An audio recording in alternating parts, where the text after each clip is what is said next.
Alors voilà le fameux poste de sécurité microbiologique dont vous nous parliez, qui est assez unique dans la région, voire totalement unique dans la région. Voilà.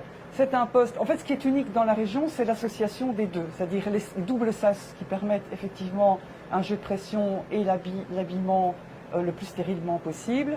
Et ceci qui est une enceinte de travail microbiologique. Pourquoi? Parce qu'il y a un flux laminaire qui permet de stériliser l'environnement de travail dans lequel on travaille. Un flux laminaire, est-ce que vous pouvez expliquer avec des mots plus simples en quoi ça consiste? Alors c'est un flux de particules à très haute vitesse qui vont filtrer les éventuelles substances qui pourraient être contaminantes du point de vue microbiologique. D'accord.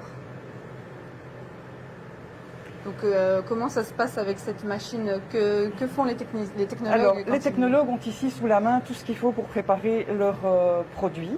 Donc d'une part un générateur de radioactivité qui se trouve dans cette enceinte blindée, à partir de laquelle ils vont extraire une quantité de radioactivité qui va servir à marquer tous les produits de la journée. D'accord.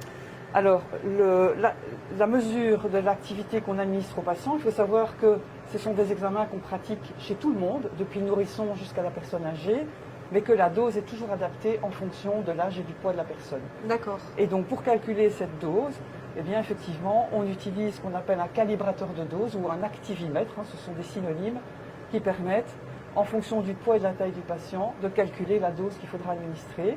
Cette dose va être prélevée dans l'activité générée par le générateur, et puis ensuite, elle va être comptée dans ce puits de l'activimètre qui est relié à cet écran. Tout ceci se fait automatiquement par un jeu d'ascenseur guidé par une pédale.